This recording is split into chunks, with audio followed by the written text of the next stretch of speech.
You're listening to the ATS Breathe Easy podcast, brought to you by the American Thoracic Society. Welcome to the ATS Breathe Easy podcast. I'm your host, Dr. Amy Attaway, and I'm very excited to be here to discuss the BATURA trial with Dr. Panettieri and Heather, who is an asthma advocate. So Dr. Panettieri, he is Vice Chancellor for Translational Medicine and Science at Rutgers University. His interests include the cellular and molecular mechanisms that regulate airway smooth muscle growth in asthma and COPD. And he also co-led the BATURA trial, which we'll be talking about. We will also be speaking with Heather. She is an asthma advocate. She has discussed her personal journey with asthma before, including a near-fatal attack at age 11. And outside of advocacy, she works as a hospital software builder and once showcased her talent on American Idol. So welcome to you both for being on the podcast. We're going to be kind of diving into discussing the BATURA trial. So this was a fully decentralized phase 3B study evaluating AIRSUPRA, which is a combination of albuterol and budesonide as a rescue therapy in patients with mild asthma. So welcome to you both. I think Dr. Panettieri, we kind of wanted to start and kind of hear what your thoughts were on the rationale of the study, given the historic use of albuterol alone for mild asthma. Yeah, so thank you so much. This is a extension of the previous two studies that were registry studies for the approval of AIRSUPRA in the management of asthma as an acute medication. This is a big deal because if we look historically at new rescue therapy, it was about 50 years ago, 50, that we had a novel new approach to rescue therapy. And that was back in the day. It was ipratropium back then. But we've had nothing since then. We've had derivations of some pathomimetics like albuterol. But this is a game changer. And the reason this is a game changer is we're combining an anti-inflammatory and a beta agonist as rescue. So for my patients, they really want to control their disease. So what better way to control the disease than giving the patient a combined rescue inhaler of an anti-inflammatory, budesonide, with albuterol that makes the patient feel better, but they're also able to control the inflammation on demand. So in the registration studies, those studies were for 18 years and older. This study extended that into the mild asthmatics, whereas the others were the moderate to severe asthmatics. And we even find in those patients with the most mild asthma that the drug works. It works by decreasing symptoms and decreasing exacerbations. So this is a new kind of rescue therapy that could benefit not only the severe asthmatics and moderate, but those with even intermittent and mild asthma, improve their outcomes and give them the ability to control their disease. So in a nutshell, that's what this did. You did mention that this was the first minimal touch decentralized study, which is again a game changer in asthma, where no study patient was seen in a tertiary care unit or in a clinical research unit. These studies were all done in the home. And it was a wonderful study, had great engagement of 1,000 patients. And this is a wave of the future as we think through how do we get patients more access to clinical trials to improve outcomes. Yeah, I thought that was really fascinating. And I think when I think of when people with asthma, a lot of them are younger, they're tech savvy. So I thought that was like, not only was the treatment innovative, but the design, to me, it seemed like you were kind of hitting two birds with one stone. But I thought that was really fascinating. We want to ask you a little bit more about the decentralized aspect, though. Was there any drawbacks to that? Anything you learned, given it's so kind of a new strategy? Well, being first is great. except when you're first. So there's always challenges, right? So you're rolling out a study nationwide into people's homes, not into professionals who do this day in and day out for clinical trials, so they understand sort of the notion. So the opportunity here was to be able to resonate with the individual, to understand the practical aspects that you need to hit the marks for, when data needs to be acquired using electronic monitoring approaches like questionnaires and surveys, and be available for the calls. So that is always a challenge. I think to perform such a study nationwide, we have to take into account the state-specific regulations on clinical trials. We think that, we're the US and we can do this, but each state actually has regulations in the use of experimental medications. So how do you now take a study that you're going to roll out in a minimal touch, decentralized way to states, all of the 50 states that have different regulations? So I think that is the major challenge. It'll be a challenge for all of us as we embrace the idea of decentralized clinical trials, but it's also the opportunity. If we can do this more often, then we should be able to decrease the hurdles, making this easier in the future and allowing patients to enroll in clinical trials that helps their own outcomes. So we have Heather here, who has, she's an asthma advocate. She also has asthma. Were you in the trial? Were you a part of the Oh, okay. I was not. Okay. I came to AIRSUPRA via my pulmonologist just recently. Oh, okay. Okay, great. Well, yeah, we're gonna go back to that, but I was just curious if you had any perspective on the decentralized design. So again, I think that's really fascinating, the virtual aspect, and seems like it is hard, I think, to be the first at anything. It was exciting though that the study had an early termination due to efficacy. And there was, can you talk a little bit about that?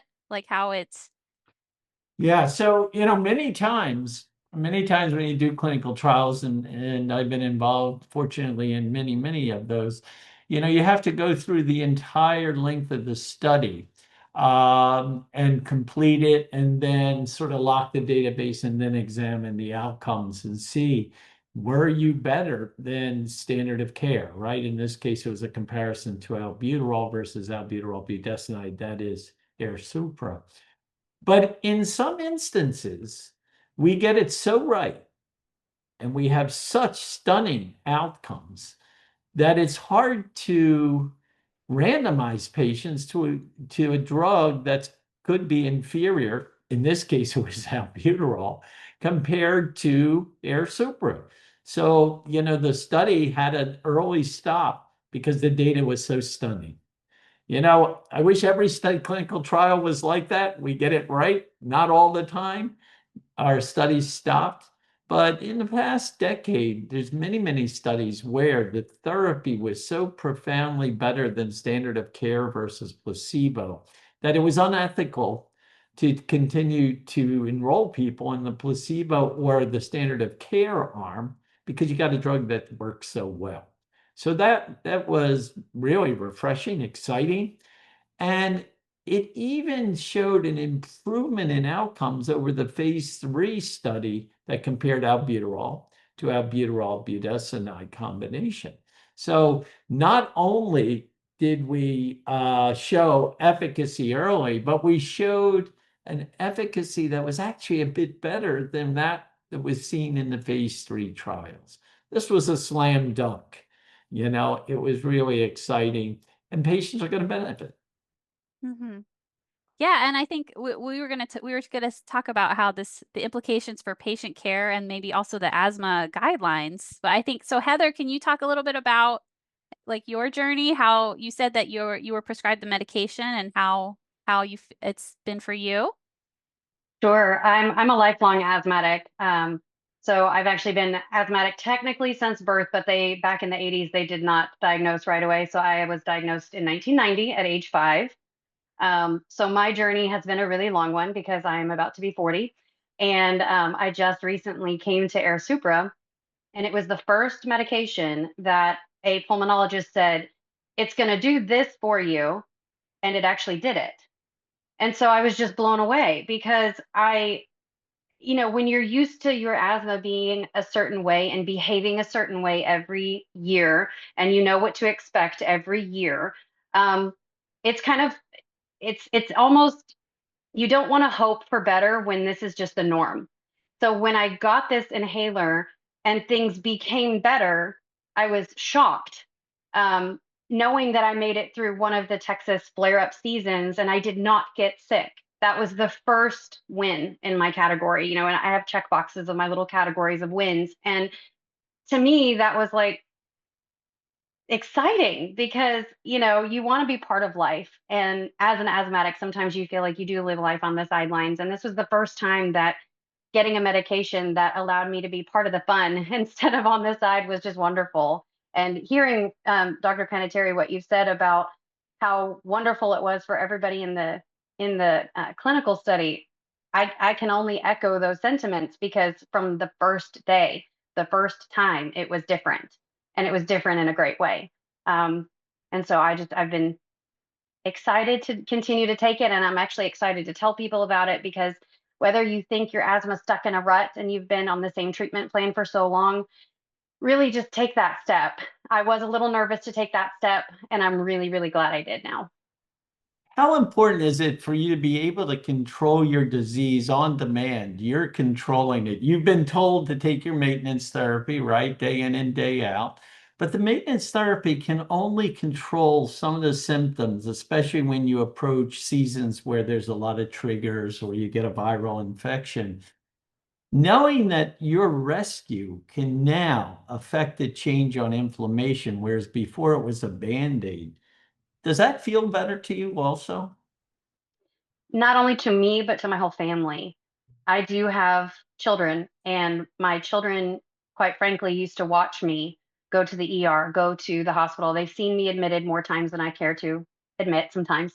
But this was the first year that I actually forgot that it was a flare up. Like it would have been a flare up.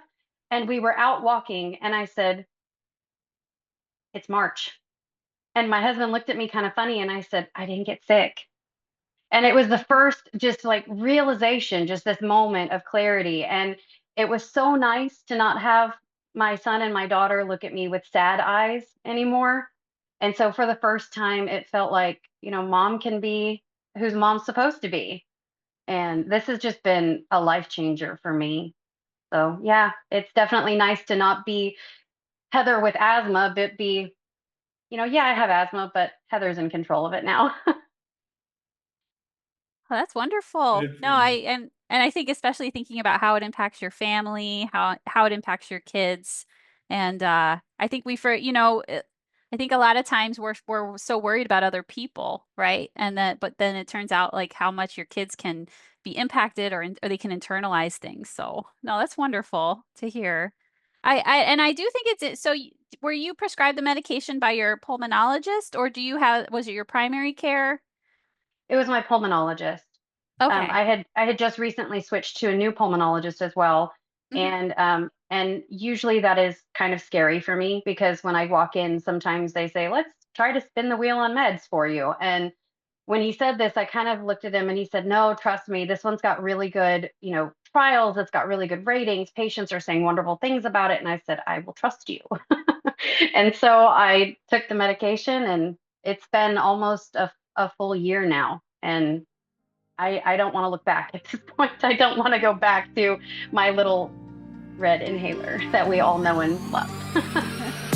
When you become a member of our global American Thoracic Society community of more than 30,000 healthcare providers and researchers, you'll have access to cutting-edge science through ATS journals and publications, discounts on the annual ATS International Conference, CME, and ATS Ed Plus products, and a robust, collaborative online medical community of peers in our ATS Doc Matter community. Join today at thoracic.org/join. It's interesting to me because I think the implications for this study was in mild asthma. So I think a lot of times as a pulmonologist, I'm not seeing the patients who are quote unquote mild asthma. A lot of times those are primary care or the emergency room or urgent care. So it just seems like the study itself was a great opportunity to think about reaching out to our colleagues in those, kind of the front line of asthma care, and how we can reach out to them, and so that they understand that there's these new therapies, new guidelines, things we should be thinking about. Can you tell us a little bit about like the whole journey? It's been a long journey, right? Sure. Yeah, I was actually I was born premature. I was born with collapsed lungs, and so that started my respiratory illness right from the very beginning. My mom only had me, so I was her only child, and so she noticed that I just could not breathe. I mean, just really, that's what she used to say. She couldn't put it into words, saying that I was wheezing yet, because she had never had an asthmatic child. She had never had an asthmatic sibling. I was the first one in the family that had asthma. So for her, she really was just watching it all unravel. And then she just kept going to, we had like a primary care doctor that we would go to repeatedly. And finally, she said, when I was 5, she said, I think she has asthma. And we started a very arduous process at that point. I did get an allergy and asthma specialist at that point. I did start allergy injections at age 5. The reason why I say it was arduous was because my very first medication I had to swallow, I didn't swallow pills yet, and they opened it in my mashed potatoes, and mashed potatoes are not supposed to be crunchy. So that's why I could not, I did not enjoy that. But as things developed, I did take allergy shots subsequently for, oh gosh, we were at 6 years. And then my mom got transferred overseas. So we went and lived overseas for a while, and that completely changed my asthma. And unfortunately, that's what led to the near fatal attack in when I was 11. And unfortunately, I don't think we could have prepared for that, because it was the mid 90s and there really wasn't a lot of, I don't think we communicated weather as well as we did now, perhaps, or even, we're cognizant of allergens in the air and how travel really does impact your asthma. And so when we lived there, of course, my asthma just got consistently worse and worse and worse. We subsequently transferred back to the States after being there for 3 years, and my asthma found a new pattern again. I ended up kind of being on the same, 2 times a year. That was my flare up plan. And that's what I considered controlled. I mean, I'm using air quotes here, because controlled really, in my mind now, I think means no flare ups. But at that time, that was 2 times a year, and that's what I had. Wow. I considered that to be pretty normal until I actually got married, had my first child. Everything was fine with my asthma, but my second pregnancy really drastically affected my asthma. Did not know that was a possibility either. And so my son is now 10, but between his pregnancy and now, I had had uncontrolled asthma for 11 years. We tried everything. And I literally went from, biologics. I tried 3 out of the 4 biologics. I tried so many different types of therapies along the way. And I just really tried to listen to my physicians as much as possible, but it didn't matter what we did, things weren't working. And so I have been on steroids and antibiotics for every 4 to 6 weeks for the past 11 years at this point. And so it's done a lot of damage to my body. My bones, of course, have broken down a little bit. But since starting AIRSUPRA, I have a a count up now, and it's days since prednisone. And this is the first time in 11 years that it has gone past 6 months. So Oh, I'm that's amazing. watching. Wow. Yes, I love watching it go up now. And so, the longer we get out from prednisone and the longer we get out from those life-saving measures, and, of course, not having to explain to my daughter, I just can't breathe, but it'll be fine. And so, things like that along the way. So it's been a journey for sure, but I'm glad that we ended up here. That's great. That's one of my favorite things, is when we somehow we can break the cycle of exacerbations. It can be so hard, but I think it's just such an amazing feeling for you, for your doctors, when you can do that. So knock on wood, but that's amazing. So So I guess we were this one of the things we actually spoke with Dr. Lagogo at University of Michigan, one of our previous podcasts, but we were thinking like what the implications were for AIRSUPRA in asthma and then maybe in other lung diseases. So we kind of wanted to ask what your thoughts were, Dr. Panettieri. Like what are kind of what's the future hold, and then what does this mean for other diseases? Yeah, so it's a great question, right? So in all diseases where a rescue inhaler could be used, especially this, we're talking about obstructive lung disease. Obstructive lung disease is asthma, COPD, also chronic bronchitis, emphysema, and even adult non-CF bronchiectasis. You know, these are diseases punctuated by exacerbations and flares. So if you were to reach for an albuterol rescue, the question is, are these other diseases amenable to the use of a combination ICS albuterol? Now, to be transparent and fair balance, none of those other diseases is AIRSUPRA approved for its use. So that would be off label. But I'm sure AstraZeneca is excited about pursuing indications in these other diseases that'll give opportunities to patients. Each disease that I mentioned is a little different. But I do want to come back to something Heather mentioned, and it's so important when I see my patients with asthma who are steroid dependent, OCS or oral corticosteroid dependent. They hate oral corticosteroids, but they also know they're life saving. So indeed, what BATURA showed, none of those patients were on chronic oral corticosteroids, but they showed a 50% decrease in the amount of prednisone necessary in the observation time. How did that work? Well, every exacerbation, patients get steroids. If you decrease the exacerbations, then what you've ultimately done is decrease the need for oral steroids, and therefore you see a 50% decrease in the oral corticosteroid burden. Steroids, my patients hate. It's the diabetes, the mood change, the fluid retention, the cataracts, the hypertension, the truncal obesity that occurs. All of these things are associated with oral steroids. So anything that can decrease exacerbations that require oral steroids, by extension, means we decrease the exposure of the patient. So that's really important for my patients. And we heard from Heather, who eloquently told us she knows steroids are necessary but hates them. Mm-hmm. Very true. My husband isn't a fan of them either. No, I mean, I think I totally agree with you. I think that, there's it'd be interesting to see the indications in other diseases. I think COPD in particular, we need to be a little bit better about phenotyping it, because it seems like some have this inflammatory phenotype, some don't. But I do, and I mean, I think asthma has just moved so far into like away, things that will treat asthma without steroids. It's just so exciting, all these new biologics, these new inhalers. So I think asthma is just, it has, the last 10, 15 years, it's kind of the whole field has just been revolutionized. So that's so exciting, I'm sure, for all of you. Yeah, and Amy, what you're talking about is the extension of this drug laterally into other diseases. But I'd also suggest probably the next thing that should be examined is, can we get children on this drug? Mm-hmm. Because I think if we can extend its utility, has to be proven, and this drug is not approved right now for under 18, but it would be wonderful if younger patients have access to this drug, who could intermittently use an ICS LABA to control their disease without having to be on maintenance therapy potentially. So I'm excited about that potential.